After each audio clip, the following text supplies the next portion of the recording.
in a position to win. There might not be a second opportunity. He fulminated against the Russian bear. Let's take his leg off, right up to his testicles.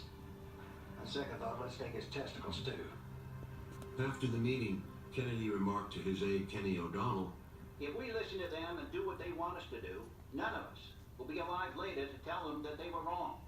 With U.S. missiles in Turkey so close to the Soviet Union, McNamara contended that the strategic balance of power was not changed. Kennedy agreed, but understanding the political symbolism, said that allowing the missiles to stay would weaken the perception of the U.S. across the world, and especially in Latin America. He confided to his brother Robert that if he didn't take strong action now after what he did at the Bay of Pigs, he'd be impeached. This moment became a crucial test of Kennedy's character. In the context of building that character, he fought bravely and saved men's lives as a naval lieutenant in the South Pacific, and was now no longer as intimidated by uniformed generals. In the coming days, he would reject the advice of such older men, as well as Paul Nitze, Dean Acheson, and even Dwight Eisenhower. He opted instead for a blockade, which he referred to as a quarantine, to downplay the fact that this too was an act of war. On October 22, 8 days after the pictures were taken, Kennedy solemnly informed the American people. All ships of any kind bound to Cuba, from whatever nation or port, where they're found to contain cargoes of offensive weapons, be turned back.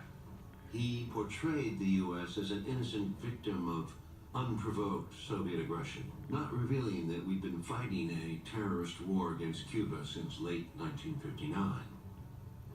I know that some action should be taken, but you're going to have to tread very lightly, short of war. Well, I think it's high time we stop Russia from having things their own way. The temperature of the world shot up. People were on edge, transfixed to their televisions and radios. Children watched the news, their parents full of fear. That same day, the Strategic Air Command went to DEFCON 3. 2 days later, for the first time in history, to DEFCON 2, prepared to strike targets in the Soviet Union. The decision to go to the precipice of nuclear war was made under the authority given by Eisenhower by SAC Commander General Thomas Power without consulting the President. Thereafter, the SAC fleet remained airborne, refueled by aerial tankers. It was Power who in 1960 told a defense analyst, "The whole idea is to kill the bastards. Look, at the end of the war, if there are 2 Americans and 1 Russian, we win." The analyst responded, "Well, you better make sure that they're a man and a woman."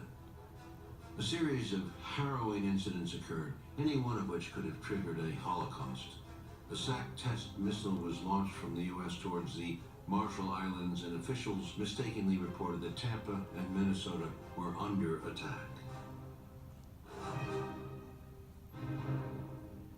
On October 25, the Soviet leaders decided they would have to remove the missiles, but still hoped to trade them in Cuba for U.S. Jupiters in Turkey. Before they could act on that decision, Khrushchev received faulty information that the invasion of Cuba was beginning. By the 26th of October, American planes were flying over Cuba at treetop level. 250,000 troops were assembled off the Florida coastline ready to move. 2,000 bombing sorties were planned.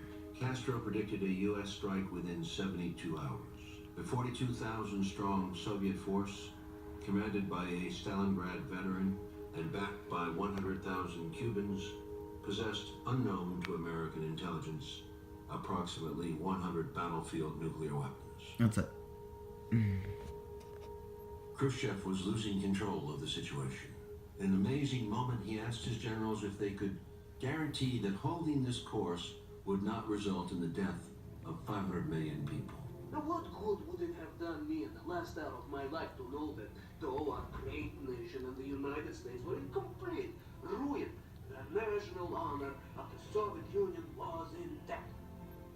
In what McNamara described as the most extraordinary diplomatic message I have ever seen. Khrushchev sent Kennedy an urgent letter asking simply for a promise not to invade Cuba. He warned that the two countries were heading inexorably towards war. It would not be in our power to stop it. War ends when it has rolled through cities and villages everywhere, sowing death and destruction.